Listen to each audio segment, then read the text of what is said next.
story of a farm girl, Part 1.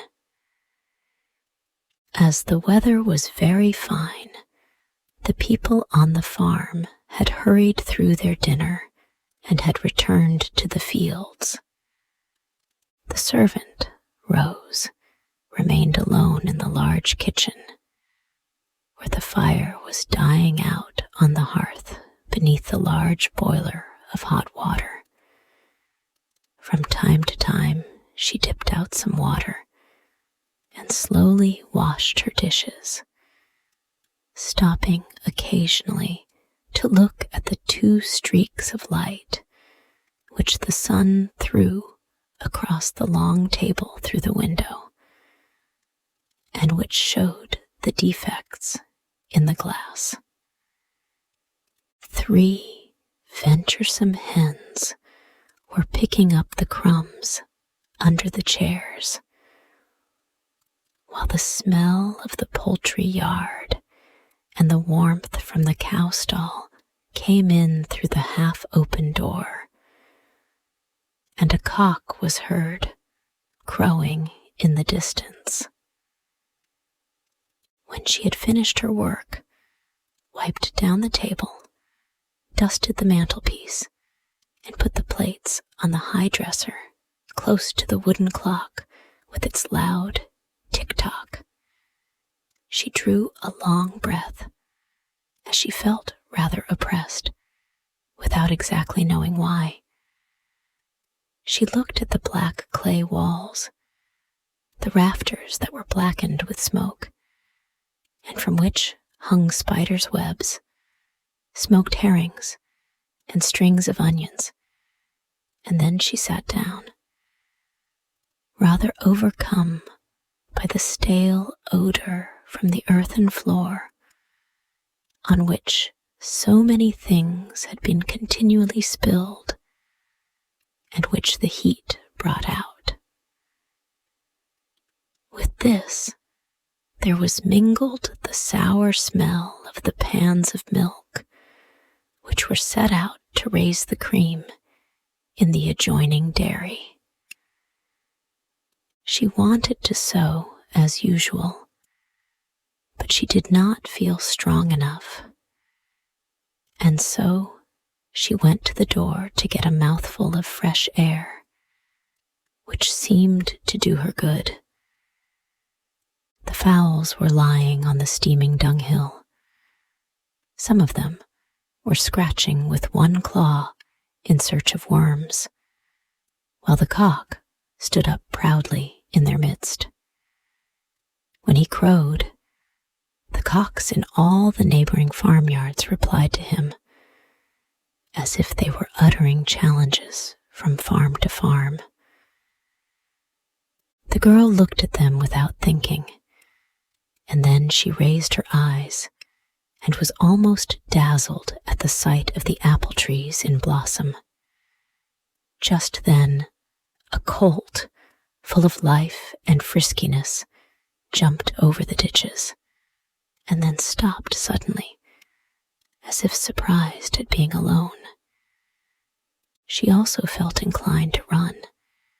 She felt inclined to move and to stretch her limbs and to repose in the warm, breathless air. She took a few undecided steps and closed her eyes, for she was seized with a feeling of animal comfort. And then she went to look for eggs in the hen loft. There were 13 of them, which she took in and put into the storeroom. But the smell from the kitchen annoyed her again, and she went out to sit on the grass for a time. The farmyard, which was surrounded by trees, seemed to be asleep. The tall grass, amid which the tall yellow dandelions rose up like streaks of yellow light, was of a vivid, fresh spring green. The apple trees cast their shade all round them, and the thatched roofs, on which grew blue and yellow irises, with their sword-like leaves, steamed as if the moisture of the stables and barns were coming through the straw. The girl went to the shed, where the carts and buggies were kept. Close to it, in a ditch, there was a large patch of violets, whose fragrance was spread abroad, while beyond the slope, the open country could be seen, where grain was growing, with clumps of trees in places, and groups of laborers here and there, who looked as small as dolls, and white horses like toys, who were drawing a child's cart, driven by a man as tall as one's finger. She took up a bundle of straw, threw it into the ditch, and sat down upon it. Then, not feeling comfortable, she undid it, spread it out, and lay down upon it at full length on her back, with both arms under her head and her legs stretched out. Gradually her eyes closed, and she was falling into a state of delightful languor. She was, in fact, almost asleep when she felt 2 hands on her bosom, and she sprang up at a bound. It was Jacques, one of the farm laborers, a tall fellow from Picardy, who had been making love to her for a long time. He had been herding the sheep, and, seeing her lying down in the shade, had come up stealthily and holding his breath, with glistening eyes and bits of straw in his hair. He tried to kiss her, but she gave him a smack in the face, for she was as strong as he, and he was shrewd enough to beg her pardon. So they sat down side by side and talked amicably. They spoke about the favorable weather, of their master, who was a good fellow, then of their neighbors, of all the people in the country round, of themselves, of their village, of their youthful days, of their recollections, of their relations, who had left them for a long time, and it might be forever. She grew sad as she thought of it, while he, with one fixed idea in his head, drew closer to her. "I have not seen my mother for a long time," she said. "It is very hard to be separated like that." And she directed her looks into the distance, toward the village in the north which she had left. Suddenly, however, he seized her by the neck and kissed her again, but she struck him so violently in the face with her clenched fist that his nose began to bleed, and he got up and laid his head against the stem of a tree. When she saw that, she was sorry, and going up to him, she said, "Have I hurt you?" He, however, only laughed. No, it was a mere nothing. Only she had hit him right on the middle of the nose. "What a devil," he said. And he looked at her with admiration, for she had inspired him with a feeling of respect, and of a very different kind of admiration, which was the beginning of a real love for that tall, strong wench. When the bleeding had stopped, he proposed a walk, as he was afraid of his neighbor's heavy hand, if they remained side by side like that much longer. But she took his arm of her own accord in the avenue, as if they had been out for an evening's walk, and said, "It is not nice of you to despise me like that, Jacques." He protested, however. No, he did not despise her. He was in love with her, that was all. "So you really want to marry me?" she asked. He hesitated and then looked at her sideways, while she looked straight ahead of her. She had fat, red cheeks, a full bust beneath her cotton jacket, thick, red lips, and her neck, which was almost bare, was covered with small beads of perspiration. He felt a fresh access of desire, and putting his lips to her ear, he murmured, "Yes, of course I do." Then she threw her arms round his neck and kissed him till they were both out of breath. From that moment, the eternal story of love began between them. They plagued one another in corners. They met in the moonlight beside the haystack and gave each other bruises on the legs, under the table, with their heavy nailed boots. By degrees, however, Jacques seemed to grow tired of her.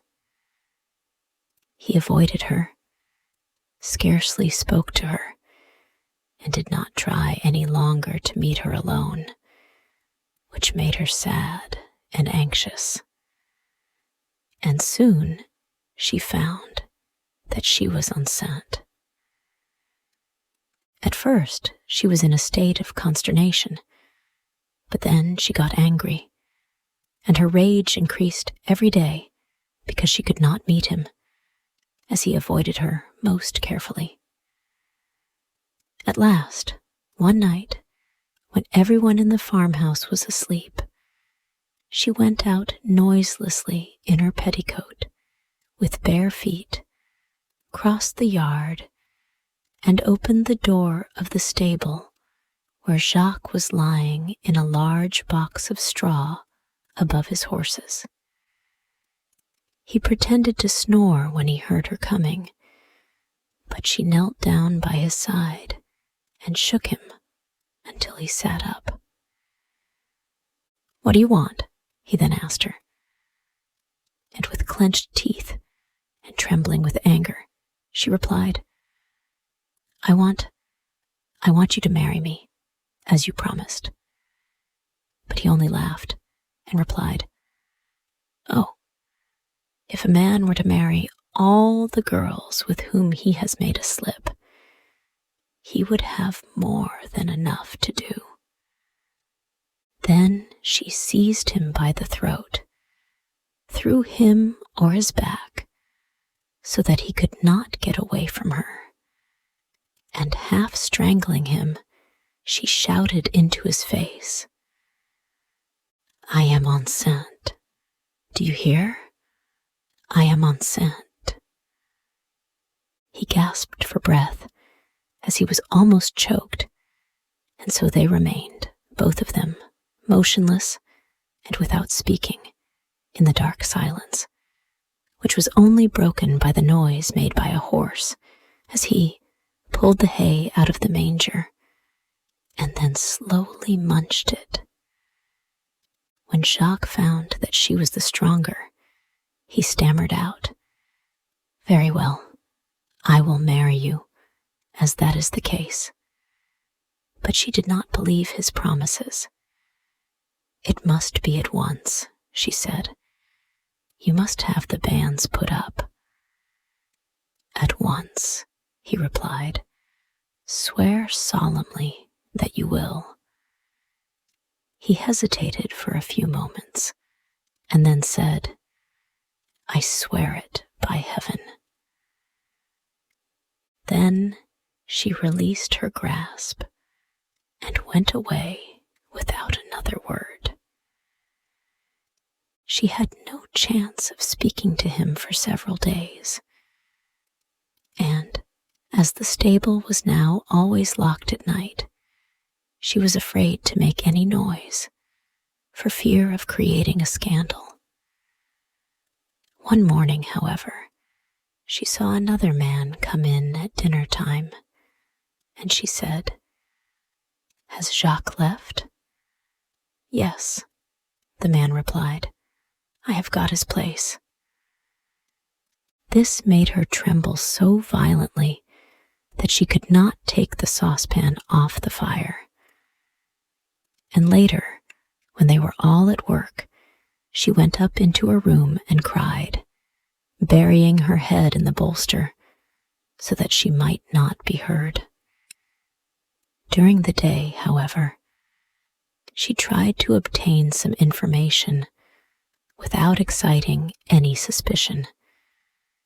But she was so overwhelmed by the thoughts of her misfortune that she fancied that all the people whom she asked laughed maliciously.